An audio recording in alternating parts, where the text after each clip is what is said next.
मंगलम भगवान वीरो मंगलम गौतम गणि मंगलम कुंद कुंदार्यो जैन धर्मोस्तु मंगलम सर्वमंगल मांगल्यम सर्वकल्याणकारकम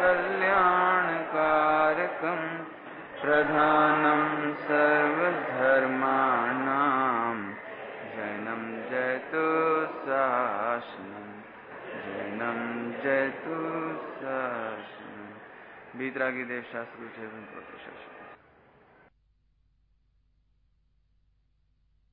नंबर की नहीं, इसमें चर्चा खुलेगी। देखो आप ध्यान रखना, इस स्थूल से सूक्ष्म की ओर बढ़ रहे हैं। कौन सा शुरू हुआ?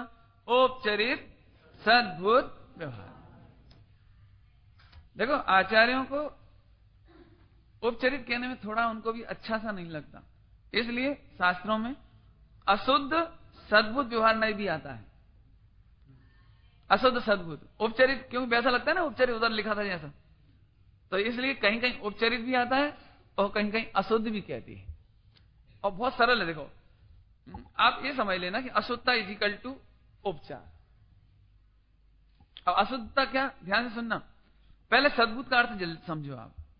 सद्भूत माने अपनी सत्ता में है। क्या है? सद्भूत माने अपनी सत्ता में है। अब जरा ध्यान से सुनना नीलेश, यहां व्यवहार न्याय का अर्थ बदलेगा। क्या? यहां व्यवहार न्याय का अर्थ बदलेगा। फिर से सुनो ध्यान से। व्यवहार न्याय के दो अर्थ होते हैं। कितने अर्थ होते हैं? काय के? जल्दी जल्दी बोलते जाना। व्यवहार न्याय के कितने अर्थ होते हैं? दो।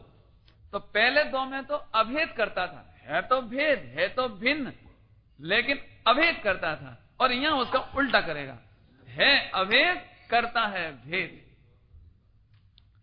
इसकी दुकान पे एक बोर्ड लगा हुआ है, मेरा काम उल्टा करना है।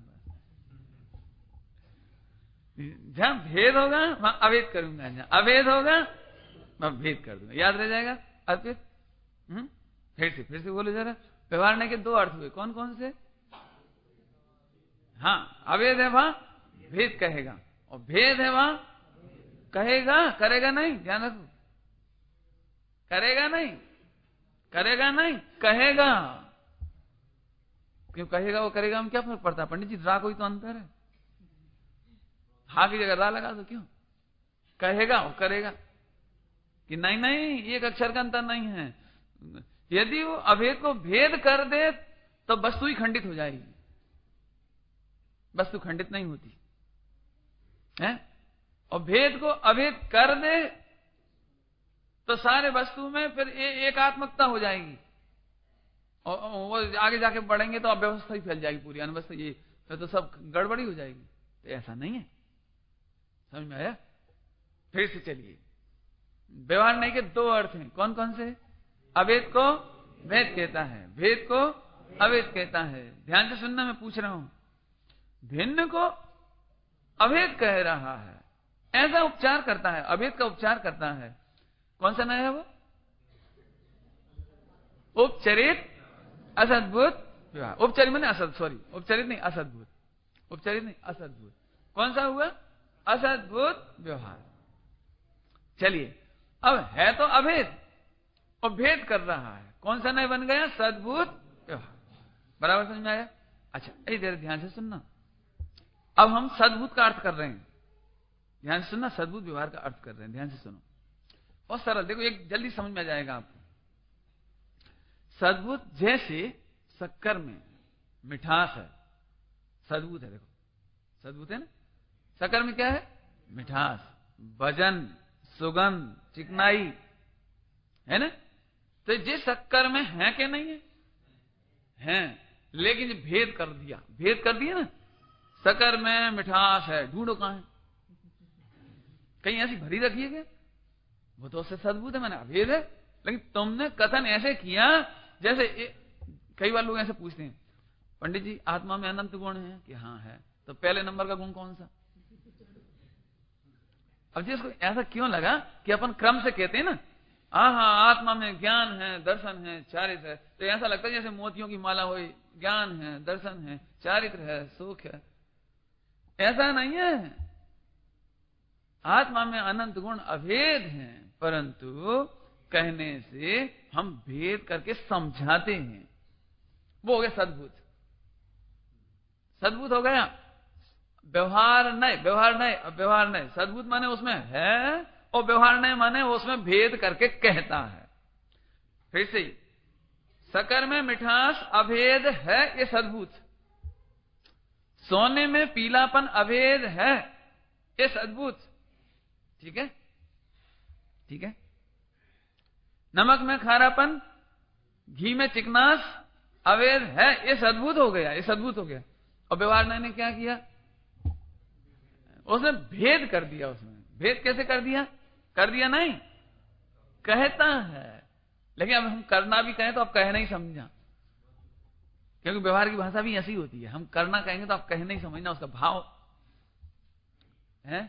तो चलो, अब सद्भूत तो सबको समझ में आ गया, और व्यवहार ने उसमें भेद किया।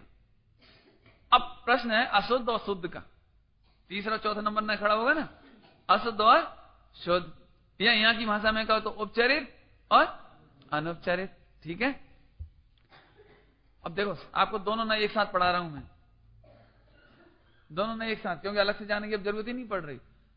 पहले 2 नए पढ़ने में जितना टाइम लगा 7 दिन, और अब केवल 2 पीरियड में 8 नए हो जाएंगे, 6 हो जाएंगे पूरे। लेकिन मैं आपको 2 पीरियड में नहीं करूंगा, अभी थोड़ा लंबा कर दूंगा। इसीलिए तो मेरा बजट था 16 तारीख का, कि 15 तक मैं पूरा कर ही दूंगा वैसे, लेकिन थोड़ा और विस्तार कर देंगे। देखिए आप, 2 नए तो समझ में आ गए, उपचरित और अनुपचरित, असद्भूत, व्यवहार ने। अब सद्भूत की चर्चा है। पहले सद्भूत दिमाग में रखो सभी लोग, हम जल्दी जल्दी नहीं पलटना चाहते शब्द। सद्भूत माने वस्तु में है, जैसे शक्कर में मिठास, ऐसे आत्मा में अनंत गुण अभेद हैं। फिर से सुनो, सद्भूत का अर्थ खोल रहे हैं। आप कहोगे साहब हम तो जानते तो हो, लेकिन हम चाहते हैं इसकी पिक्चर बने दिमाग में। सद्भूत शब्द कहते से ही दिमाग में एक इमेज बने, इसलिए हम चाह रहे हैं। देखो, मिठास की ये मिश्री की डली है, मिश्री की डली, और इस डली में मिठास कहां है? ऊपर है कि नीचे है? सर्वांग। बीच में है कि बाहर है? सर्वांग है, सर्वांग। और सफेदी कहां है? सर्वांग। एक एक चप्पे चप्पे पर। इसका नाम सद्भूत, इसका नाम सद्भूत। मिठास इतनी बड़ी मिश्री की डली में ऊपर नीचे आगे पीछे बीच में बाहर, सर्वांग मीठी मीठी मीठी मीठी, इसका नाम सद्भूत।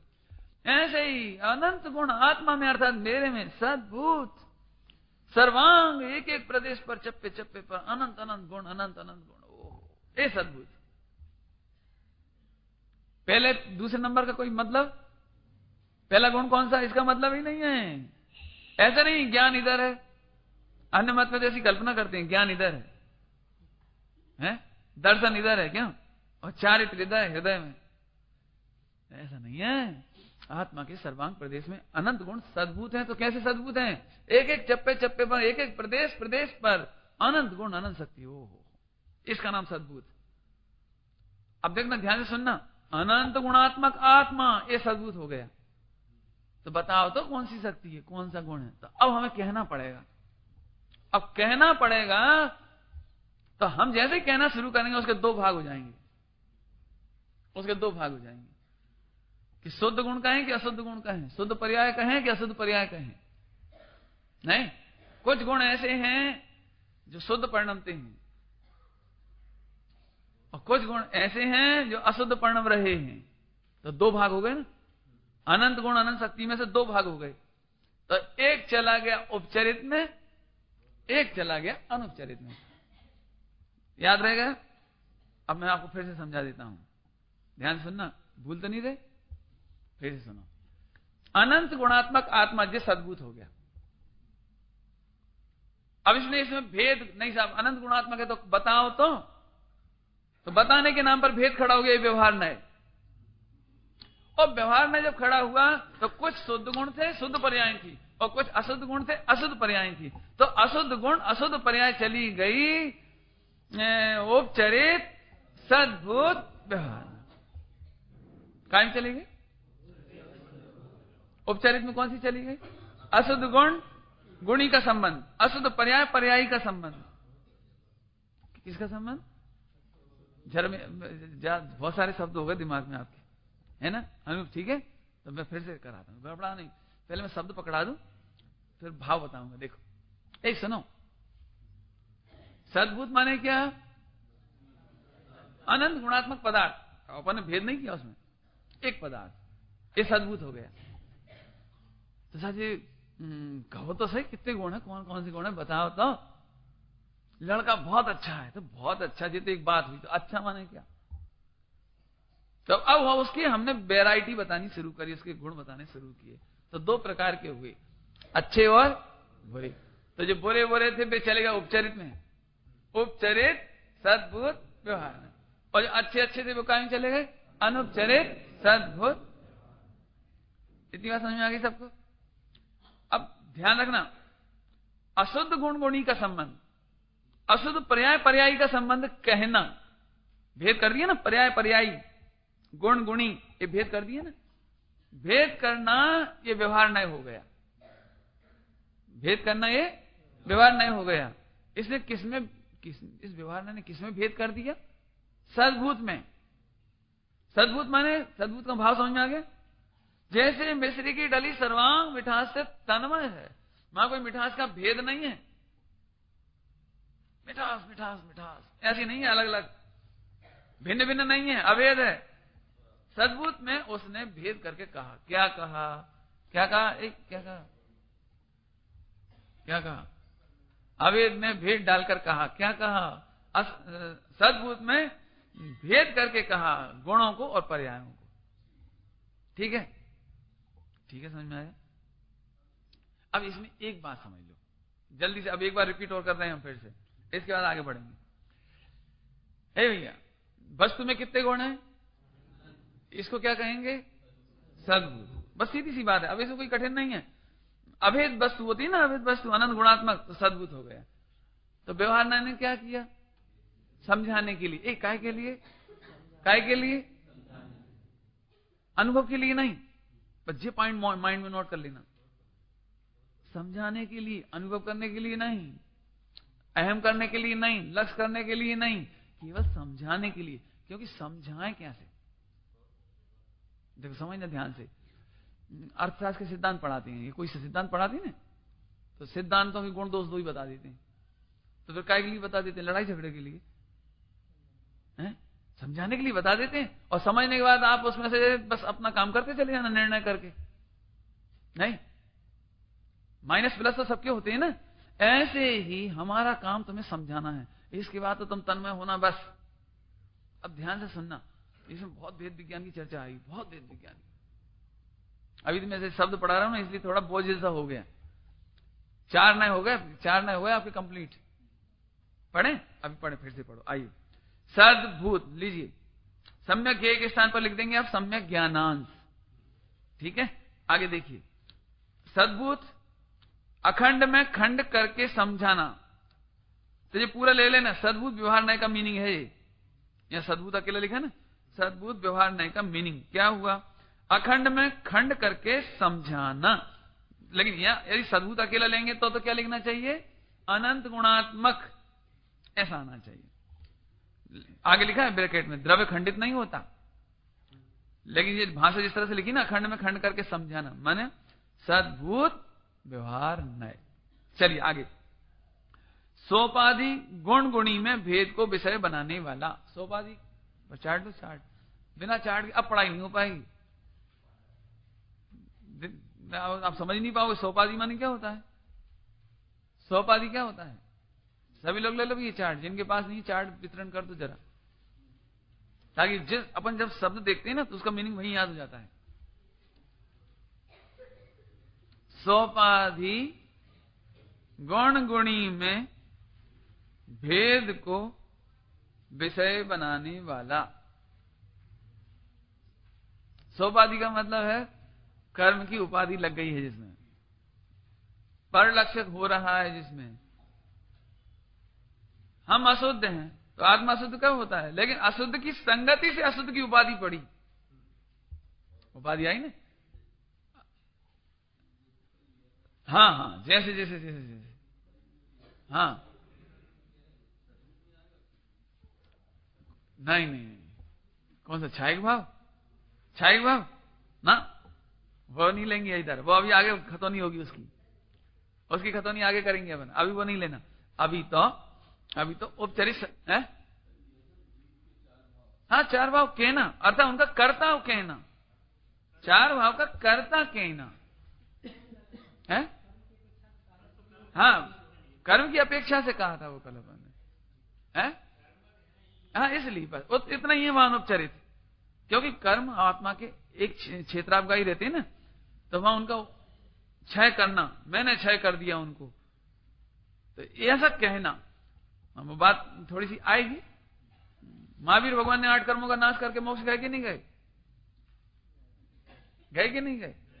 अच्छा, तो अनुपचरित असद्भुत व्यवहार का कथन है। सच्ची बात तो ये है कि उन्होंने छुआ तक नहीं है, उन्होंने छुआ तक नहीं है, सच्ची बात तो ये है। लेकिन वो उसकी चर्चा करेंगे अपन अभी आगे, समझ आया? क्यों घूम रहे हैं 4 गति में? कि कर्मों के कारण ऐसा कहना, और कर्मों का क्षय करके मोक्ष में गए। लेकिन जीव कर्मों का क्षय कर नहीं सकता। यदि कर्मों का क्षय कर ले तो अपन से बड़ा अपराधी नहीं। फिर समझ में आया कि नहीं आया? आदिनाथ भगवान कर्मों का क्षय कर लेते तो महाअपराधी कहलाते। क्यों? फिर आपने 1000 वर्ष डिले क्यों की? अरे जब आपको करना ही था, और आप पराक्रमी हैं, आपका तो संगठन भी जोरदार है, और दीक्षा लेते थे, 4 ज्ञान भी हो गए आपको, तो आप तो धनाधन करो फटाफट फटाफट फटाफट। ऐसा लेकिन है ही नहीं। वो तो होता स्वयं जगत परिणाम, कर्म का क्षय भगवान नहीं कर सकते। ए भैया कोई उल्टा नहीं पकड़ लेना। असल में लोक व्यवहार में अनुपचरित असद्भुत व्यवहार से ऐसे ही कहा जाता है, भगवान ने कर्मों का नाश किया और हम कर्मों के कारण रुल रहे हैं, ना हम कर्मों के कारण रुल रहे। इसकी चर्चा तो बहुत है। हम कर्मों के कारण नहीं रुल रहे, हम रुल रहे हैं, कर्मों पर आरोप जा रहा है। समझ में आया कि नहीं है? जीव अपनी योग्यता से रुल रहा है, तो वो योग्यता कौन सी है? वो 30 नंबर में आ गई। वो योग्यता 30 नंबर में आ गई। अरे रे, तुम ही अपने विकारी भावों से दुखी हो रहे हो, किसी ने तुम्हें दुखी नहीं किया। और सुखी भी होना हो तो तुम्हारे परिणामों से सुखी होगे, कोई सुखी नहीं करता। एक 4 नंबर का विषय बन गया। समझ? 30 से 4 समझ में आ गया? फिर से समझा दें, फिर से। मैं स्त्री पुत्र आदि से दुखी हूं, ये कौन सा है? जब बोलते जब जल्दी जल्दी। हाँ, औपचारिक असद्भुत व्यवहार। अरे स्त्री पुत्र आदि से दुखी नहीं हो, जैसे कर्म बांधे वैसे संयोग मिले हैं, कर्म से दुखी है। अरे कर्मों से दुखी नहीं है। अरे रे, अपने खोटे परिणामों से जीव दुखी है। काय से दुखी है? यदि तुमने अशुद्ध परिणाम ना किए होते, खोटे परिणाम नहीं किए होते, विकारी परिणाम नहीं किए होते, तो कर्म कैसे बनते? और कर्म नहीं बनते तो नो कर्म, स्त्री पुत्र आदि कैसे मिलते? गलती तो तुम्हारी है। 30 नंबर के नए का एक वचन वो है ना, दुआ है, दुआ। कर्म विचारे कौन, जो 30 नंबर की बात है, जो 30 नंबर की, कर्म विचारे कौन भूल मेरी अधिकाई। तो 3 पे आ गए। अरे साहब, तो अब तो मैं जब गलतियों का करता ही हूं, विकारी भावों का करता ही हूं, तो अब क्या होगा? कि मिटा भी तुम ही सकते हो, चिंता नहीं करो। ये 30 नंबर का नया हुआ। तुम अपने अशुद्ध भाव को कर सकते हो और अशुद्ध भाव को मिटा सकते हो। अब ध्यान से सुनना, तो जो नेगेटिव थिंकिंग हुई, नेगेटिव थिंकिंग, अच्छा तो ढूंढो एक ही विकार को ढूंढो, नाश करो। अरे नहीं, शुद्ध भाव करो, अशुद्ध भाव का नाश नहीं करो। अशुद्ध भाव को नाश करने के नाम पर भी अशुद्ध भाव मत ढूंढो, शुद्ध भाव करो, अपने परिणाम निर्मल करो, इससे तुम्हारा काम होगा। तो इससे क्या हो गया? मैं अशुद्ध का नाश करूं, राग का नाश करूं, द्वेष का नाश करूं, ये विकल्प जो अभी राग द्वेष के नाम पर परलक्ष्य कर रहे थे, वो छूट गए, समझ आया?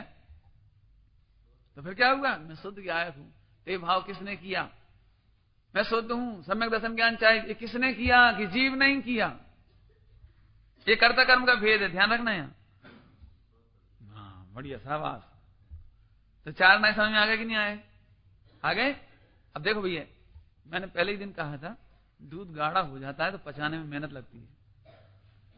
अब आपको थोड़ी मेहनत करनी पड़ेगी। आप कम से कम 10-10, 25-25 दृष्टांत चारों नए में घटाओ। मैं तो घटवाऊंगा ही आपको, लेकिन आप भी घटाओगे तो जिंदगी भर के लिए पक्के हो जाओगे। फिर आप जब जिनवाणी पढ़ोगे तो कैसे पढ़ना चाहिए ये आ जाएगा। जैसे अभी कहीं लिखा है, अरे रे अनादिकाल से कर्मों ने जीव को हैरान किया है। अब आपने झट पढ़ लिया और देखो पंडित जी, देखो देखो देखो लिखा है, देखो लिखा है। कौन से नए से लिखी है ये बात?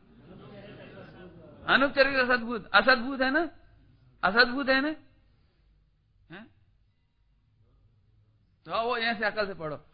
अरे रे कर्मों से जीव दुखी नहीं हुआ है, जीव कर्मों का लक्ष्य कर करके दुखी होता है। कर्मों का लक्ष्य करना यह अशुद्ध भाव है, विकारी भाव है। कर्मों को भी दोष देना ये द्वेष भाव है, ये वीतरागता नहीं है। तो तीसरे नंबर के नयन ने दूसरे नंबर से भी वीतरागी किया, वीतरागी कर दिया। कर्मों को दोष मत दो, भूल मेरी अधिकाई। विकारी भाव अपन ने किए थे, खोटे भाव अपन ने किए थे, राग देश अपन ने किया था। लोग कौन ने किया था? कौन ने किया था? अपन ने किया था। क्यों? अर्पित चौराहे पर कोई नहीं है तुम्हारे सिवाय, कोई नहीं है, और वहां 10 करोड़ का हीरा रखा हुआ है। क्या करोगे? क्या करोगे बोलो? उठा लेंगे। ठीक है, उठा लो, कोई बात नहीं। अब उठाए तो पुलिस ने गिरफ्तार कर लिया। अब पुलिस ने गिरफ्तार कर लिया, समा पिटाई हुई दन। बता भाई, अब तुम्हें कष्ट डंडे से हो रहा है ना, डंडे से, है ना? किससे हो रहा है कष्ट? अरे सब डंडे पड़ रहे हैं। डंडे का दोष नहीं है, ये भगवान डंडे ही ना होता तो अच्छा रहता। ये तुम्हारी सोच ही गलत है। डंडे के होने की वजह से नहीं पिट रहे हो तुम। अरे तो वो अरेस्ट कर लिया गया इसलिए। क्यों अरेस्ट कर लिया? इसलिए अरे पुलिस में इतनी दम नहीं मुझे अरेस्ट कर सके। अरे रे हमारा लोभ खा गया। क्या कहोगे बोलो? हमारा लोभ, ये तीसरे नंबर का ना है, हमारा लोभ खा गया। अरे तो आज से हम लोभ नहीं करेंगे, चौथा नए, हम तो अपने ज्ञात दृष्टा रहेंगे। 4 नए लगाना आया कि नहीं आया है? बच्चे होते हैं ना, बच्चे छोटे छोटे बच्चे। अब देखो मैं घटा ही रहा हूं आपको, 4 नए लगाने की स्टाइल बता रहा हूं। बच्चे होते हैं, इंजेक्शन देखते से रोने लगती हैं। तो ये बताओ, इंजेक्शन ने दुख दिया कि नहीं? तो डॉक्टर ने दुख दिया कि नहीं? किसने दुख दिया? कि बीमारी हो ना, बीमारी की वजह से इंजेक्शन लगा। बीमारी नहीं होती तो इंजेक्शन क्यों लगता? तो बीमारी इधर आ गए, देखो अपन इंजेक्शन से हट के कहां गए? अच्छा, तो बीमारी से दुखी है कि बेटा खाते समय तुमने लोभ किया था, तुम्हें बेसन के पकौड़े इतने अच्छे लगे कि तुमने रोटी खाई नहीं, चावल खाया ही नहीं, कुछ नहीं खाया, उन्हीं से पेट भर लिया। अब तो बीमार हो गई। तो अब क्या करें? अब सावधान हो गए, अब नहीं होगा, आइंदा ये गलती नहीं होगी। तो फिर सही रहने लगे, तो सही परिणाम नहीं लगे। बस 4 नए लगाने आ गए, नहीं आए हैं? सर जी इनकम टैक्स वाले बड़े परेशान करती हैं, भगवान बम विस्फोट हो जाएंगी दुकान पे, वो क्या कहते हैं, कमिश्नर ऑफिस पे, इनकम टैक्स ऑफिस वालों पे। क्यों? अरे उनको दोष मत दो, अपनी तृष्णा को दोष दो। हम जो दिन रात धर्म कर्म छोड़कर अपने स्वभाव की संपत्ति को समझे बिना और विवाह की और संयोग की संपत्ति को संपत्ति मानकर दिन रात ये कर रहे हैं, उससे पाप बन रहा है, उस पाप से कर्म का उदय आता है, इसलिए इनकम टैक्स ऑफिसर आता है। संयोग को मिटाने की कोशिश मत करो, संयोगी भाव मिटाने की कोशिश करो। अरे संयोगी भाव मिटाने की कोशिश मत करो, असंयोगी गायक भाव देखो। इससे हो गई। समझ आया कि नहीं आया? अब तो 4 दृष्टांत दे दिए, बहुत सारे दृष्टांत दे दिए। लगा लोगे? नहीं लगा पाओगे। एक बात जरूर है, मैंने शुरू से कहा, ये चार्ट हमारा फाइनल नहीं है, पहली बार बनाया गया ना, इसकी भाषा बड़ी बेकार है। बेकार मतलब जैसे अब अभी अपन ने देखा सद्भूत में पढ़ा, तो भाषा संतुलित नहीं है, सही नहीं है, इसलिए आप इसे फाइनल नहीं मानना। मैं 2-4 बार पढ़ा करके विद्वानों के सहयोग से, ये तो मुझे बहुत फायदा मिलता है इधर आकर के। अभय जी कक्षा सुनते हैं ना, तो फिर चर्चा होती है बाद में, इस शब्द को ऐसा कहें तो अच्छा रहेगा, उनके परामर्श से हमें लाभ हो जाता है। अच्छा, मेरी एक गंदी आदत है, मैं गलती करके सुधरता हूं। गलती करके मतलब ये है कि कोई मुझे पढ़ाए ना सीधे सीधे, तो तो मैं खुद नहीं सीख सकता। जैसे आप बैठे ना, ऐसे मैं नहीं सीख सकता। लेकिन एक बार मैं खुद मेहनत करूंगा, पढ़ूंगा, पढ़ाऊंगा, करूंगा, फिर कोई समझा दे, इतनी जल्दी दिमाग में बैठती है। उसका सीधा सीधा कारण है, पेंटिंग सीखना हो तो स्केचिंग करना सीखो पहले। गलती तो होगी, और स्केचिंग करोगे तो फिर झट बता देंगे यहां से ऐसी लाइन खींच दिया करो और यहां से ऐसे ब्रश ले जाया करो। बस मैंने आप खुद पेंटिंग की कोशिश करोगे तो पेंटिंग सीखना सरल है। और तुम सोचो कि कोई हाथ पकड़ के सिखाता रहे, सो नहीं सीख सकते। और मेरे दुर्भाग्य में यही लिखा है कि मुझे व्यवस्थित पढ़ाने वाला कोई नहीं रहा। तो मैंने तो ये कोशिश करी, मेहनत तो करो, हाथ पैर तो मारो। तो पढ़ने की कोशिश की और पढ़ाने की कोशिश की, तो उसमें सुधार होता चला गया। अभी भी 2-4 साल लगेंगे और बारंबार पढ़ते पढ़ाते पढ़ाते सीखने को मिलेगा। मैं स्पष्ट इसलिए कहता हूं कि आप इसे फाइनल नहीं समझें। आप ये नहीं समझे कि व्यक्तिवादी नहीं होंगे और साहब हम तो उनकी मानेंगे, बे कहते थे, और बे माने बिल्कुल पक्के। यहां व्यक्ति पक्का नहीं है, आगम पक्का है। इसलिए मैंने स्पष्ट कह दिया। और मुझे धवल जी साहब का और अभय जी का मैंने जो प्रत्यक्ष लाभ मिलता है इस चर्चा वार्ता में, बहुत अच्छा लगता है। इसलिए मैंने उनसे कहा भी, मैं तो अपनी पूरी बात खोल के कहूंगा, ताकि आप और जो कमियां हो तो आप पकड़ो बिल्कुल। इसमें कोई कमी निकालने में तो हर्ष की बात है, अच्छाइयां निकालो तो दुख की बात है। नहीं क्यों? कमियां निकलती तो अच्छी बात है, उसमें क्या बात है। तो आप लोग भी इसी एंगल से समझना इसको। चलें आगे चलें। तो देखिए अब वापस आके पॉइंट पर अपन सोपाधि समझ में आया? एक और देते हैं, अभी देते हैं थोड़ी देर से। है अब देखो, सोपाधि गुण गुणी में भेद को विषय बनाने वाला यह नय है। दे दें दृष्टांत, दे दें और दे दें 2-4 चीज, हमें कोई दिक्कत थोड़ी। टाइम देख लें तो मुझे, बस टाइम हो गया है ना। अब सुनो ध्यान से। नहीं, आप 8:45 पे आए हो इसलिए 9:45 कह रहे हो। देखो इसकी चर्चा कल करेंगे अपन विस्तार से। अभी एक दृष्टांत दे दे। ये क्या, आप 4 से 8, वैसे आखिरी में मैं 2500 दृष्टांत दूंगा आपको। चार्ट पूरा इस पे लिखाएंगे अपन, वो बोर्ड में चार्ट आपके हाथों में रहेगा, तब देंगे हम। देखो ए भैया, एक आदमी समझ लो, एक दृष्टांत दे रहे हैं। एक आदमी बिल्कुल महापापी समझ लो, जंगल में भटक रहा था, तो वहां एक मुनिराज मिले उसे। मुनिराज मिले तो, महाराज मैं बहुत दुखी हूं, बहुत दुखी हूं। अब दुखी तो हो गई, खाओगे पियोगे तो। तब मैं बहुत दुखी हूं। अब देखो उससे ये कहो कि तू मत खा पी, तो वो गड़बड़ है। तो उन्होंने कहा भैया धर्म करो तो सुख हो, आत्मा को पहचानो तो सुख। जो उन्होंने उपदेश दिया उसको। तो महाराज धर्म कहां होता है, और बिल्कुल बिल्कुल अंगूठे छाप है वो, उसे पता कुछ नहीं है।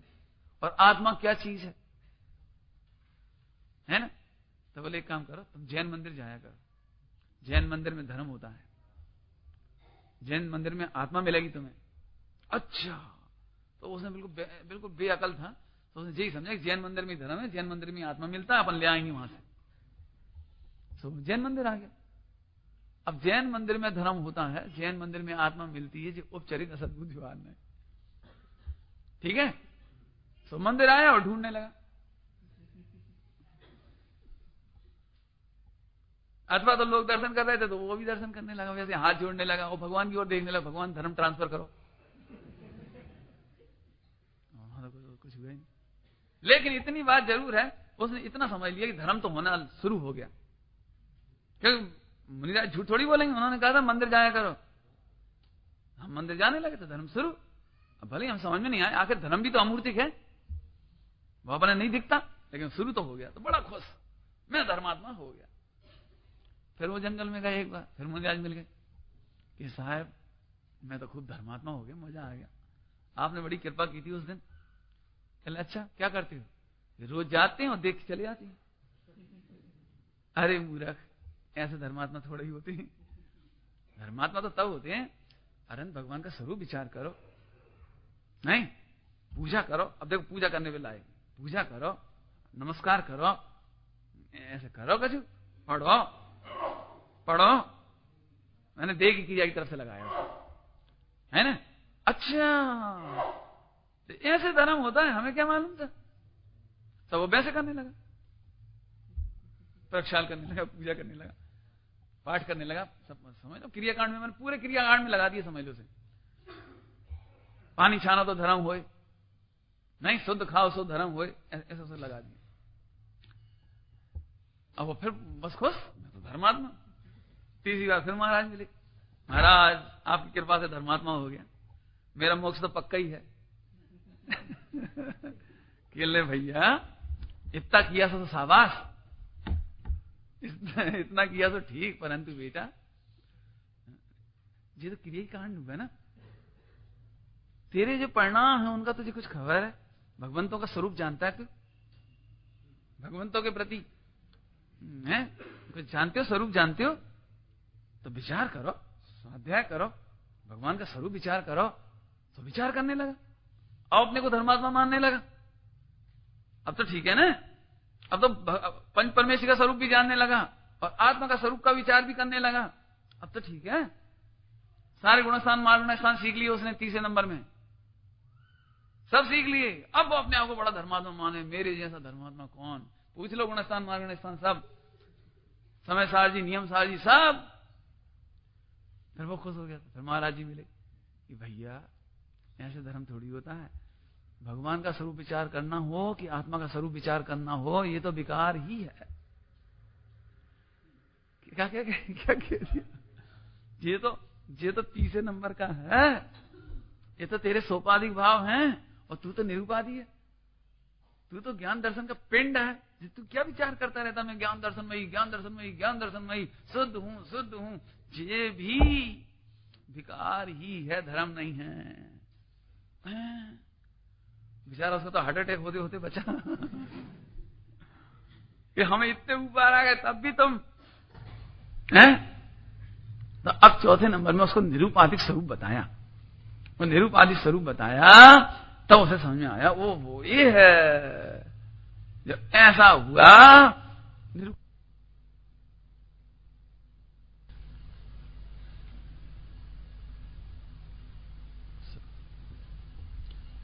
नए चक्र का प्रकरण चल रहा है। कौन कौन से नए हुए? उपचरित, असद्भुत, दूसरा नए अनुपचरित, असद्भुत, व्यवहार नए। कल असद्भुत का अर्थ व्यवहार क्या बताया था? उपचार। लेकिन ये संयुक्त ही है, असद्भुत व्यवहार नए का अर्थ उपचार। ऐसा समझ, काय का उपचार कि अभेद उपचार, कल बताया ना, अभेद अभेदोपचार।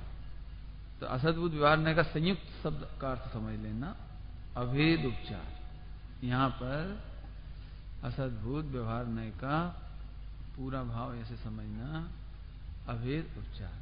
काय का अभेद? देखो असद्भुत है ना, असद्भुत। असद्भुत तो ये कह रहा है कि एक पदार्थ में दूसरा पदार्थ नहीं है, तो काय का उपचार कर रहा है कि वो असद्भुत में सद्भुत का उपचार कर रहा है। सद्भुत मतलब कर्ता कर्म सद्भुत में होता है। कर्ता कर्म किसमें होता है? सद्भुत। सद्भुत कहो, कल व्यापक कहा था उसे। या कर्ता कर्म अभेद कह दो, ज्ञाता के अभेद कहो है, तो अपन उसको नाम इस तरह से रखते हैं। तो असद्भुत में सद्भुत का उपचार। असद्भुत में असद्भुत कहेंगे तो उपचार कहां हुआ? तो परमार्थ ही हो गया ना। असद्भुत को असद्भुत कहेंगे तो, लेकिन असद्भुत को सद्भुत कहना है। असद्भुत में कर्ता कर्म नहीं होता, लेकिन कर्ता कर्म कहना है तो सद्भुत हो गया वो। पॉइंट समझ में आए? इसलिए असद्भुत व्यवहार नए का पूरा अर्थ एक साथ लेना तो उपचार। और फिर वो अनुपचारित क्यों है? क्योंकि वो उपचार का निषेधक हो गया है, इसलिए अनुपचारित। उपचारित में किसको स्वीकार किया था अशोक जी? उपचार के उपचार को। तो उपचार के उपचार को अस्वीकार कर दिया, इसलिए अनुपचारित हो गया वो। अब तो ख्याल आया? पॉइंट समझ में आया? उपचार का निषेध कर दिया इसलिए अनुपचारित। लेकिन असद्भुत व्यवहार नए का मतलब ही उपचार होता। क्यों? क्योंकि यहाँ व्यवहार नए है ना, तो व्यवहार नए यहाँ भेद होने पर भी, भिन्न होने पर भी अभेद कह रहा है। समझ में आया? असद्भुत माने भिन्न, असद्भुत माने भिन्न, लेकिन व्यवहार नए यहाँ क्या कह रहा है? कर्ता कर्म कह रहा है, भोक्ता भोग कह रहा है, स्वस्वामी कह रहा है। तो ये सद्भुत जैसा उपचार हो गया इसमें, इसलिए उपचार कहने में आएगा। ठीक है, आगे चलें फिर से। अनुपचरित, अब पढ़ लेते हैं इसमें अपन। उपचार में उपचार का निषेधक, क्लियर हो गई ये बात? तो ये अधिक वजनदार सत्य है। कल हमने ये कहा था ना कि एक नए दूसरे नए का निषेध कर देता है, निषेध नहीं करता, उसके सत्य का वजन बढ़ जाता है, बस सत्य का वजन बढ़ जाता है, निषेध नहीं करता है। पहले दिन ने दृष्टांत दिया था आपको, मध्य प्रदेश में आने के लिए भारत में आना कंपलसरी है, तो मध्य प्रदेश में आना भारत में आने का निषेधक नहीं है। आगे समझ में आ गया ना पॉइंट? मध्य प्रदेश में छिंदवाड़ा में आना है तो मध्य प्रदेश का निषेधक थोड़ी हो, क्योंकि मध्य प्रदेश में आओगे तो छिंदवाड़ा में आओगे। आगे समझ? इसलिए निषेध निषेधक व्यवहार निश्चय के साथ होता है, निश्चय निषेध करता है। इसकी चर्चा अपन बाद में करेंगे, अभी नए नए शब्दों में उलझ जाएंगे अपन। समझ में आया? कहां तक निषेध निषेधक संबंध है वो उसकी चर्चा करेंगे। तो यहां सत्य का वजन अधिक हो गया है, ये लिखा हुआ है। देखिए अब आगे विषय, क्या क्या विषय है? भिन्न वस्तुओं के संश्लेष, उसमें कौन सा संबंध हुआ था? असंश्लिष्ट, यहां संश्लिष्ट रिपीट हो जाए इसलिए आपको पढ़ा रहे हैं इसको। भिन्न वस्तुओं के संश्लेष संबंध सहित, चाहे तो हटा भी सकते हैं, संश्लेष संबंध को विषय बनाता है। जैसे द्रव्य कर्म ने 8 कर्म, औदारिक कर्मण तेजस शरीर आदि, इनके साथ आत्मा का संश्लिष्ट संबंध है। इसलिए ये विषय कायम बन गए, अनुपचरित असद्भुत। ठीक है, आगे महत्व, चरणानुयोग और प्रथमानुयोग की सिद्धि हुई। यूं तो सभी की सिद्धि होती है, नहीं, कर्णानुयोग की भी सिद्धि होती है, ऐसा कोई बात नहीं है। औपनिषद ने तो द्रव्यानुयोग का भी ले लिया था, तो आता सब है, लेकिन फिर भी प्रथमानुयोग चरणानुयोग की मुख्यता लिख दी इसमें। करेंगे अब आगे करेंगे। अब प्रयोग, कल तो बता दिया सर, कल बता दिया ना, जीव को, शरीर को जीव कहना, तो एक इंद्रिय दो इंद्रिय की रक्षा उतना ही आदर से करना, उतना ही हिसाब रखना, उतना ही निष्प्रमाद प्रवृत्ति करना। वे भगवान आत्मा है, वे जीव हैं, तो एक इंद्रिय आदि को भी जीव कह करके उनकी रक्षा करने के लिए कहा, तो चरणानुयोग हो गया।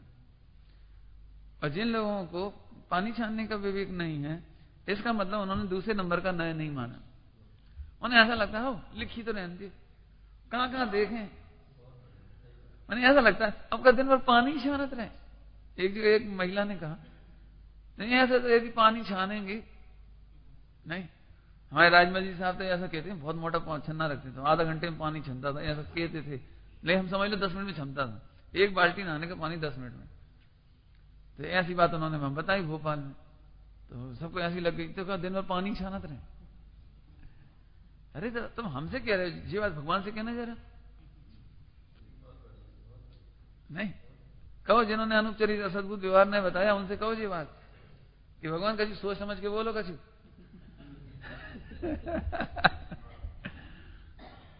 क्यों हम दिन भर नीचे देख देख के ही चलें और संभाल के उठाएं और संभाल के रखें दिन भर।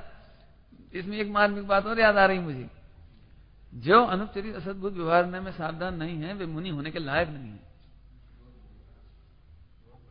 कोई अचानक थोड़ी आ जाती है वो क्रिया, वो परिमार्जन करने की, आदान निक्षेपण और प्रतिष्ठापन समिति अचानक ही थोड़ी आ जाती है कि नहीं साहब आज मैंने दीक्षा ले ली तो आज से मेरा आदान निक्षेपण और प्रतिष्ठापन समिति हो जाएगी।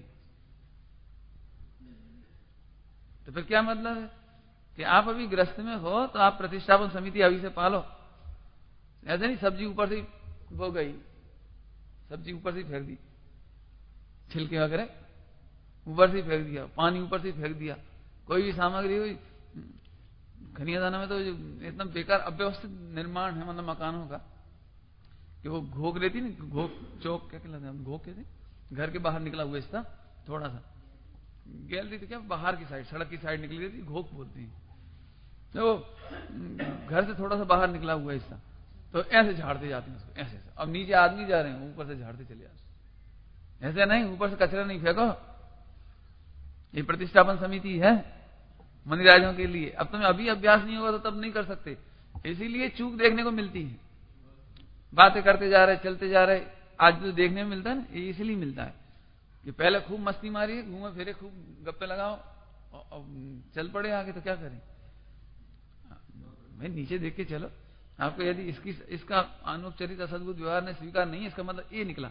भले ऊपर से आप कहते हैं, निषेध नहीं कर सकता, अपन मुंह से निषेध नहीं कर सकते कि हम नहीं मानते सा व्यवहार, तो मुंह से तो कहते हैं अनुपचरित असद्भुत व्यवहार हमें स्वीकार है, लेकिन अंतर में स्वीकार नहीं है। अंतर में तो ऐसा लगता है तो देख देख के खाएं। क्यों? साबुत टमाटर खाने में मजा आता है, या साबुत अमरूद खाने में मजा आता है, या साबुत कोई फल खाने में मजा आता है। अमरूद, आम लो, आम क्या चूसने वाले आम तो, अब आप क्या चूसने वाले आम तो सीधे चूसे जाएंगे। अरे तो आपने इस नए को मानने की कोशिश नहीं कर रहे हो। आप अपने जीभ के स्वाद के लिए या जरा उसको दिखाने के लिए आप उसका शोधन नहीं कर रहे हैं। आप उसको खोल के देखो, कई बार सफेद सफेद वो निकलता है कि नहीं निकलता है। जीव राशियों का समूह है वो, जीवों खबर ही नहीं पड़ती है। बिना अनार सौदे में, अनार का रस वगैरह हम लेते ही नहीं, इसीलिए नहीं लेते। लोगों को अनार में एक जरा सा भी सड़ा हुआ हिस्सा है, सड़ा हुआ, तो चेक करके निकालने लायक वो अनंत का है। वो अनंत का है, आलू जैसा वक्ष है वो। ये होते नहीं, जैसे तुम्हारे अंगूर सड़ गए, गल जाता, आधा अंगूर गल गए, तो अनंत काय हो गया वो। देखो वैसा लगता है इतने महंगे अंगूर कैसे फेंकें। अब एक तो थोड़ा मैंने कह दिया, आपने चढ़नानियों को छेड़ दिया ना इन्होंने, वकील साहब ने। मैंने हम मुंह से तो कहते हैं हम अनुचरित असद्भुत व्यवहार को स्वीकार करते हैं, लेकिन हम अंदर अंदर तो उपेक्षा सी लगती है। पानी छाना था, अब मर तो जान दो क्या। अरे झाड़ू बुहारू करो, देख के करो जरा, है नहीं। जो नहीं देखते उनकी जुदी बात है, लेकिन कम से कम देखने का प्रयत्न तो हो। पुरुषार्थ सिद्धि उपाय में क्या लिखा है? बिना देखे किए गए प्रवृत्ति में भले एक जीव ना मरे तो भी पूरी हिंसा का दोष है। ख्याल में है? नहीं है क्षम में नहीं है, अनंतानुबंधी चलती रहती है भाई साहब।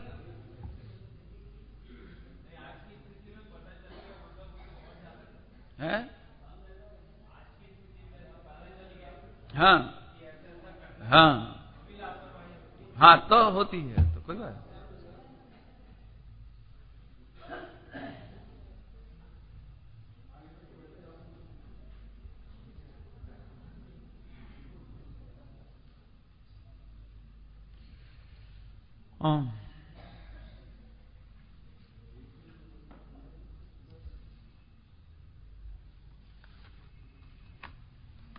चलिए अब आगे चलें। इनका एक बात कहना है दीपक जी का, तो उसका समाधान सुन लो कि जानकारी मिल गई है इसलिए आज से पाप शुरू होगा। पहले जानकारी थोड़ी थी, इसलिए पहले अनजाने में हो गया, उसका तो कोई पाप है ही नहीं। ऐसा नहीं है। जिस काम को आप करते हो वहां आपकी जिम्मेदारी है कि आप उसे समझें। लोक व्यवहार में आपको पाकिस्तान जाना हो, अमेरिका जाना हो, तो आप पहले से जानकारी लेने लगते हैं वहां की। आपको यदि कहीं बंबई जाना पड़े और बंबई में आप ट्रैफिक में जाना चाहो, मतलब चलाना चाहो गाड़ी, ड्राइव करना चाहो, तो आप भले ही ड्राइवर हो अपने घर के, लेकिन लोग पूछते हैं वहां का नियम वगैरह क्या है, जानकारी क्या है भैया?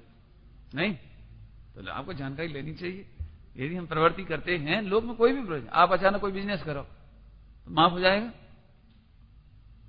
लॉस होगा वहां।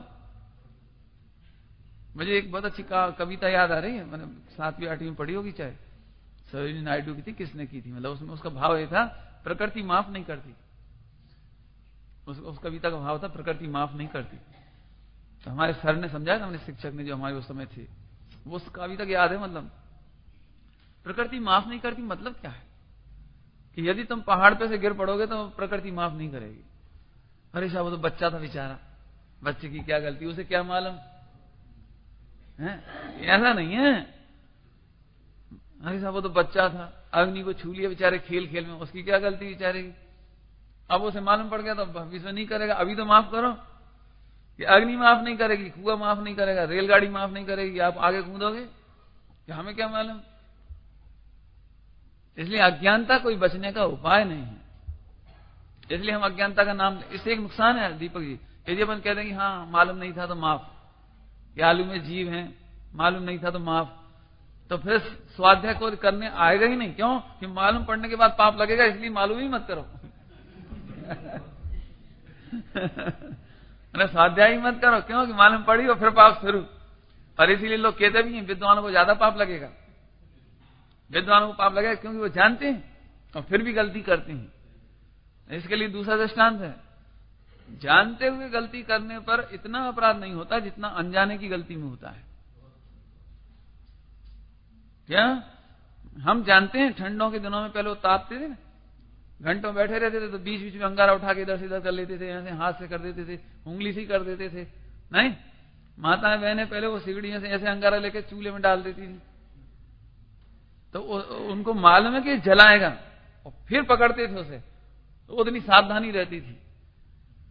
ऐसे हम जानते हैं कि इसमें दोष है, लेकिन फिर भी हमारी कसाई की तीव्रता है, तो अनासक्ति पूर्वक होने से उतना बंधक नहीं है वो। इसमें समझ आए है? तो अब तो कह रहे थोड़ा और खोलो इसको। इसका मतलब कोई ये भी नहीं समझना कि जान, अच्छा मैंने जान लिया तो मैं करता जाऊं, ऐसे नहीं। हाँ, जानबूझ के करे नहीं, होता है उसे, क्योंकि कसाई की तीव्रता का उदय होता है ना, तो हुए बिना नहीं रहता। लेकिन वो जानता है तो अनासक्ति बनी रहती है उसे। अरे ये मेरे करने योग्य नहीं है, अरे ये मेरे योग्य नहीं है, शर्मिंदगी है उसे, खेद है, आलोचना है। अपनी चरणानियों की शैली में वहां उसे आलोचना है, निंदा गर्हा है। गुरुओं के चरणों में जाकर अपनी निंदा करते हैं, अरे प्रभु ऐसे परिणाम क्यों होते हैं? इतना अच्छा परमात्मा तत्व होने पर भी, मैं मुनि होने पर भी, 3 कसा चौकड़ी का अभाव होने पर भी, जब मेरे से ये दोष होते थे, क्षम्य नहीं प्रभु, आप मुझे इसका प्रायश्चित दो। छोटे बच्चे से गलती हो जाए तो वो क्षम्य हो सकती, लेकिन बड़ों से क्षम्य नहीं होती। तो जितनी उच्च परिणति होती है ना, उतनी ज्यादा प्रायश्चित प्रतिक्रमण करते हैं वो, उतना ही निंदा गर्हा करते हैं अपने दोषों की। ये चरणानियों की शैली हो गई। आया ख्याल में? आया भैया? अब आगे चलना है अपने को। तो इसमें एक खास पॉइंट, अब देखो जरा अपन एक बार रिपीट कर लें, थोड़ा सा रिपीट। हाँ भैया, पहला नए का नाम क्या है बेटा? और दूसरे नए का नाम क्या हुआ? अब यहां ध्यान रखो, मालूम तो वैसे हो गया होगा आपको, उपचरित में किससे संबंध कायम करते हैं? इसमें शरीर से भिन्न पदार्थ है ना। और अनुपचरित में निकटतम में पहला संबंधी कौन होगा? संबंधी, निकटतम संबंधी पर पदार्थों में शरीर है ना। जहां दे अपनी नहीं तहां ना अपना, तो जहां दे ये अनुपचरित अपनी, और तहां ना अपना कोई, माने जब शरीर होगा तो ही कोई अपने कहलाएंगे माता पिता आदि। अगले भाव में किसका कोई संबंध है? कोई संबंध नहीं।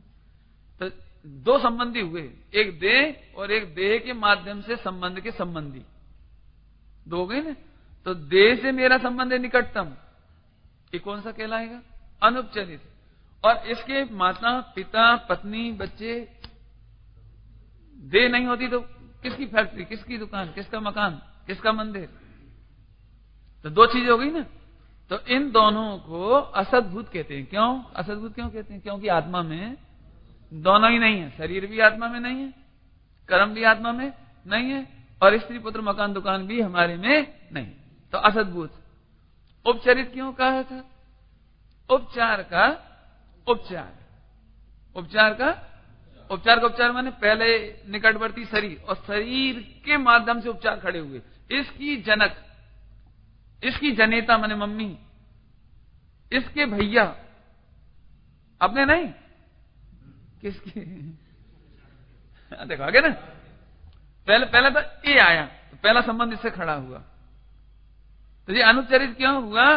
क्योंकि सीधा संबंध इससे हमारा, सीधा संबंध माने बिल्कुल निकटतम संबंध है इससे हमारा, और बाकी जितनी रिश्तेदारी खड़ी हुई वो इसके बाद खड़ी हुई नहीं। अगले भाव में सुदीप तुम आकर के कहो कि ये मकान मेरा है, मैं रहता था इसमें, मुझे दो, तो जय भैया नहीं देगा तुम्हें, मैं कह गेट आउट। पिछले भाव में संबंध था, अब कोई संबंध नहीं है। और मान चलो यदि संबंध होने लगे तो कितनी मुश्किल पड़ जाएगी। करोड़ों अरबों रुपए अपन ने कमा के रखा हो, कोई भी आके कहेगा मैं था भैया आप जाइए, सगी पत्नी होगी वो भी भगा देगी, भगो। क्यों? क्योंकि मैं इसकी स्वामी हूं।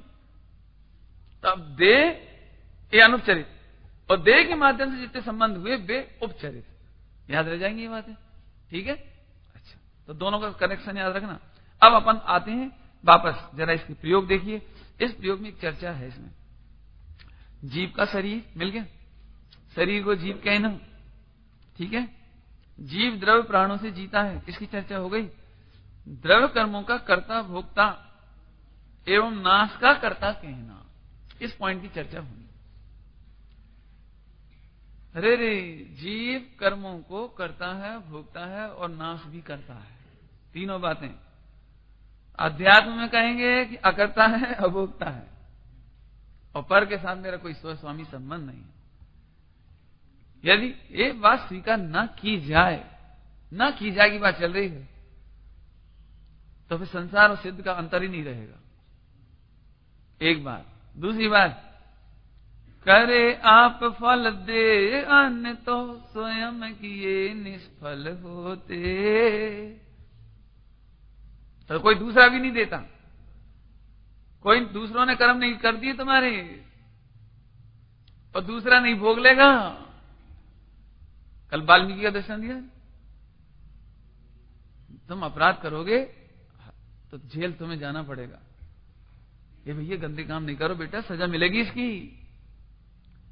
अच्छे काम करोगे तो अच्छे कर्मों का फल भोगोगे, बुरे काम का बुरा नतीजा फल भोगना पड़ेगा। ये सब व्यवहार नहीं की चर्चा हुई। कौन सी व्यवहार? अनुपचरित असद्भुत व्यवहार। इसका मतलब है कि जीव स्वयं अपने कर्मों को करता है। ज्ञानावरणादि कर्म किसने किया? अब ध्यान से सुनना, इसमें गजब बात बताना है। अब थोड़ी सी बात बताना है इसमें से। कोई जीव इसलिए दुखी हो रहा है, क्या करेंगे, ज्ञानावरणी कर्म से परेशान है, बहुत परेशान है। जी हमारी बुद्धि खराब हो जाती है, हम भूल जाते हैं, हमारा पढ़ा हुआ भूल जाते हैं। तो कौन से परेशान हुए अपन? ज्ञानावरणी कर्म से। तो ज्ञानावरणी कर्म हैरान करता है, हैरान करता है, हाँ करता है। कौन से नए से? अनुपचरित असद्भुत व्यवहार नए से। इतनी बात तो स्वीकार हो गई। अभी तुम्हारे ज्ञान की घटबड़ है, वो ज्ञानावरणी कर्म करता है। इसका मतलब तुम नहीं करते, पहले तो तुम अकर्ता हो गए। तो अब गुस्सा किस पे आएगी? ज्ञानावरणी कर्म पे। आगे नहीं, ये ज्ञानावरणी कर्म कितना खराब है, मेरा ज्ञान इतना अच्छा बढ़िया, और 60-70 साल में सब भुला देता है। बड़ी मुश्किल से पढ़ लिख के तैयार हुए और सब भूल जाते हैं। होता है सर? तो सुनो, ध्यान से सुनो। अरे रे, ज्ञानावरणी कर्म का दोष नहीं है, उन्हें बांधा तो तुमने है। बांधा कौन ने है? ज्ञानावरणी कर्म तुम्हें दुख देता था, तुमने भी तो बांधा है उसे। बहुत सरल दृष्टांत सुनो। अपन वो झूला पे बैठते थे, झूला पे, तो उसमें गोल गोल घूमने में मजा आता था। अब गोल घूमते जाते तो वो रस्सी का आटा बनता जाता था। आटे बनते बनते बनते अपन उसमें कसाते जाते थे, और घुमाओ तो और कसाते थे। अब अपने वो चुभने लगती थी, तो अपन रस्सी को गालियां दें क्यों? ये रस्सी बड़ी खराब है, रस्सी से तकलीफ हो रही। देखो किससे तकलीफ हो रही है? अब बताओ, रस्सी से तकलीफ हो रही है कि तुम अपने स्वयं तुमने उसे बांधा है। कौन ने किया है? अब कोई लड़का उस रस्सी को जलाना चाहे, नष्ट करना चाहे, काटना चाहे, तो माता पिता कहेंगे उसकी गलती नहीं है, तुम नहीं बांधा है, ये रस्सी तुमने बांधी है। आगे समझ में आया? तो तुमने किया है। इससे क्या फायदा होगा कि तुम किसी कर्म को दोष मत दो और कर्मों की ओर नजर मत करो, दृष्टि मत करो, कर्मों का लक्ष्य मत करो। ये तुमने ही किए हैं, और किए हैं तो भोग नहीं पड़ेंगे। अब हंस के भोगो और चाहे रो के भोगो। और भविष्य में नहीं भोगना हो तो अब मत करो। ये इस तरह की शैली जो कर्णानियोग आदि की है, ये देखो कर्णानियोग की शैली इस तरह की है। आप इस तरह के परिणाम मत करो। परिणाम की चर्चा हालांकि आगे जाएगी, अभी अपन कर्म की बात लेंगे। इसमें कर्म तुमने बांधे हैं और तुम्हें भोगते हैं। ठीक है, इतनी बात तो समझ में आ गई। अब इसे अब अपन थोड़ा सा आगे चलो, फिर से ध्यान से सुनना। कर्म के मामले में दोनों नए घटा रहे हो। कर्म के मामले में अभी तक ये जीव मानता था कि शत्रु मुझे दुख देता है, निंदा करने वाले मुझे दुख देते हैं, अयोग्य पत्नी है वो दुख देती है, अयोग्य पुत्र मुझे दुख देता है। जी कौन से नए में चलेगी ये? औपचारिक असद्भुत व्यवहार। लेकिन ये सबसे हल्का सत्य है। ध्यान से सुनना, सबसे पहले आपकी नजर इन्हीं पर पड़ेगी, संयोगों पर। मैं इस कारण से दुखी हूं, इस कारण से दुखी हूं, इस संयोग से दुखी हूं, इनसे दुखी हूं, और इनसे सुखी हूं, इनसे सुखी हूं। तो दूसरे नंबर का नया आया अनुपचरित, कि तुम कभी भी स्त्री पुत्रादि से दुखी नहीं हो और किसी स्त्री पुत्रादि से सुखी नहीं हो। इसमें मुझे एक बात कहनी है, अब आ गई है तो कह ही देता हूं। देखो सुनना सभी लोग, प्राय लोगों को ऐसा लगता है यदि वैसी पत्नी होती ना तो सुखी हो जाता। ऐसा बहुत रहता है लोगों को। वैसा लड़का होता ना मेरा तो मैं भी सुखी होता, वैसे पिताजी होते ना मेरे तो मैं सुखी होता, और वैसा मेरा पति होता ना तो मैं सुखी होता। एक बहुत कल्पना चलती है, वैसा बिजनेस होता ना तो मैं सुखी होता। अरे सबसे हल्का सत्य है वो। केवल औपचारिक असद्भुत व्यवहार नय का कथन है, सो भी उपचार का उपचार। उपचार का समझा दिया आपको हमने, उपचार का उपचार का समझा दिया। हम सुखी अनुभव करें तो उपचार जाता था, आया था ना, कश्मीर का दृष्टांत दिया था। अब यहां समझो तो पहले नंबर का नहीं तो समझाया कि जगत में अच्छी तरह समझ, जगत में आज तक कोई भी संयोग से दुखी नहीं हुआ है ऐसा कहना उपचार था। तो पहले नंबर से आगे बढ़ो तो फिर कैसे दुखी हुए? कि जीव अपने कर्म के उदय से दुखी हुआ। इनने मेरी निंदा करी, इनने मेरी आलोचना करी, इनसे दुखी नहीं हुए। यदि इनसे दुखी माने तो उपचरित असद्भुत में गया। माने नहीं, कहें, इनका कहना, समझ में आया? और अनुपचरित में कौन सा गया? अरे रे, जगत के कोई भी जीव का दोष नहीं है। सुनना ध्यान से, सुख में दुख में किसी का भी योगदान नहीं है। यदि योगदान है तो साता साता का है, यश प्रकृति और अपयश प्रकृति का है। इन विचारों का क्या दोष है? इसके लिए एक बहुत अच्छा दृष्टांत दिया था आपको, आज फिर दे देते हैं उसको। ध्यान से सुनना। जैसे किसी आदमी को नया टेप रिकॉर्ड खरीद के लाया, याद आ गया है, और टेप रिकॉर्ड में उसने सोचा अपन मजे आएंगे, अब तो टेप रिकॉर्ड करो, रिकॉर्डिंग करो। और रिकॉर्डिंग करने में उसने बढ़िया बढ़िया गाली भरी। बढ़िया मैंने समझ लो बढ़िया क्या है, गालियां भरी उसने। और फिर वो चला गया, मंदिर चला गया। तो जो गालियां भरी थी वो कैसेट में रिकॉर्ड होकर सत्ता में चली गई। वो नहीं, उदय में नहीं आई, अभी सत्ता में चली गई। वो रिकॉर्ड हुई ना, अभी सत्ता में चली गई, बंद हो गया उनका, उसमें आश्रय हो गया, बंद हो गया। और बाद में वो मंदिर चला गया। तो लड़का भी घर में आया, तो लड़के ने सोचा नया टेप रिकॉर्ड आया हो, कैसेट भी है, सुन के तो देखो। तो उसने लगा दी और ऑन किया। इतने पिताजी मंदिर से आ गए, तो वही अलंकार आ रहे थे सामने, सारे सारे गालियां सामने आ रही थी। हे कौन करता है जी, कौन कर रही, तो मानता नहीं, तू बहुत खराब है। कौन खराब है? कौन खराब है बोलो, बताओ कौन खराब है? लड़का खराब है। तूने चालू क्यों किया? अरे तो मैंने क्या चालू किया, भरी कौन ने थी? मैंने तो केवल निमित्त हूं, स्विच ऑन किया मैंने, तो मैंने क्या किया है? अब देखो, वो ये मानता था कि लड़का खराब है, जो उपचरित असद्भुत विवाद में, और बाद में समझ में आई गलती अपनी है। तो उसने लड़का वड़का को एक तरफ किया, झट उसने ऑफ किया। अब देखो, ऑफ करने से काम नहीं चलेगा, निर्जरा करो। ठीक है, थोड़ी ऑफ कर दिया तो थोड़ी देर के लिए फिर नहीं दिखाई देगा, हैं? वो खाली करो उसे। अब ऐसे ही यहाँ कर्मों की प्रकृति है। हमें ध्यान से सुनना, बिल्कुल ध्यान से। आज के जमाने के 100% झगड़े औपचारिक असद्भुत व्यवहार न के हैं। हमें ये लगता है इन्हें दुख दिया, इन्हें दुख दिया, इन्हें दुख दिया, और इसने सुख दिया, इसने सुख दिया, इसने सुख दिया, जबकि औपचारिक है और हल्का सत्य है, सबसे हल्का सत्य, कथन मात्र है बस। तो आगे आओ, फिर कौन ने सुख दुख दिया? ये विचार करते से ही सारे संयोगों से वीतरागता हो गई। क्या कहा?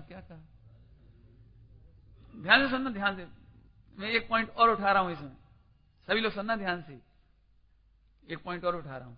लोग ये सोचते हैं मैं तो आत्मा में लीन हो जाऊंगा तो वीतरागी हो जाऊंगा, और बाहर का राग देश चलता ही रहता है उनका। बाहर का राग देश करते ही रहो, ऐसा नहीं है। आपको वेद विज्ञान करना है तो स्थूलता से सूक्ष्मता की ओर बढ़ोगे। पॉइंट समझ में आया? तो दूसरे नंबर ने क्या किया अनुपचरित असद्भूत ने, कि औपचारिक असद्भूत संबंधी जो रागदेश था वो इसने छुड़ा दिया। तो कितना बड़ा, 3 लोक के समस्त पदार्थों को से जो संयोग के पदार्थ थे उनसे रागदेश छुड़ाया, मैंने वीतरागता कराई इसने। नहीं भैया, जगत में कौन सुख दे कौन दुख दे, अपने ही कर्म का उदय है। प्रदमानियों में इस तरह की पद्धति मिलती है आपको। चरणानियों के बाद प्रदमानियों की सिद्धि हो गई। अरे रे, जगत में किसी का दोष नहीं है, हमारे ही कर्मों का दोष है। हमने कर्म बांधे, उन्हें भुगतना ही पड़ेगा। 3 लोक में किसी की ताकत नहीं कि तुम्हें नरक पहुंचा दे, कोई की ताकत नहीं स्वर्ग पहुंचा दे। अपने कर्म बांधे ना, वो कर्म लेके जाते हैं। इसलिए कर्म बांधते समय सावधान हो। कर्म उदय क्या रोत है, बंद समय में चेत, उदय समय क्या चेत है, उदय समय क्या रोत है।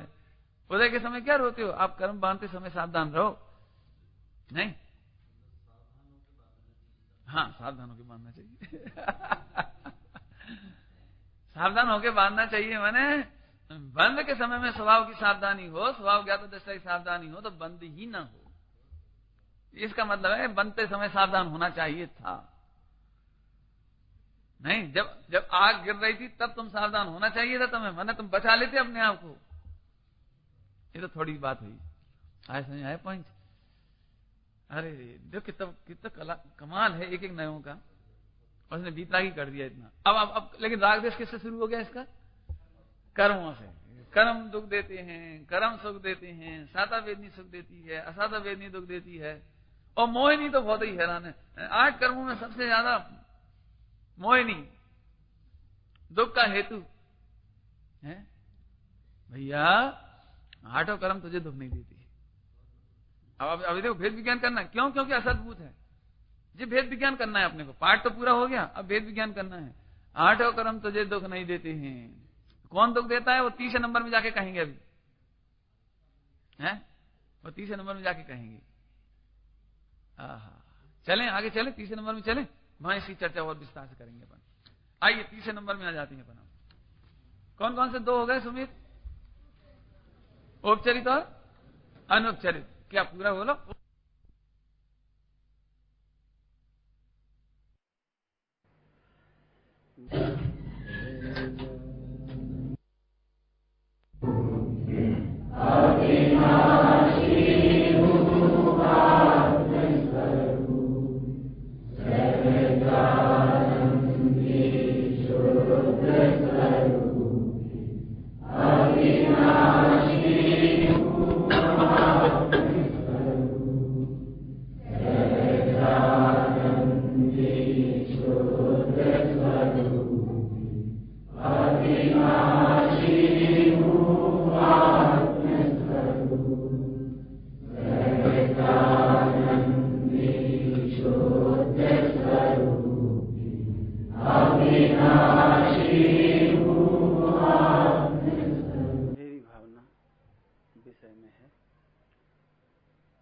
उसका अंतिम क्षण कर लिया था।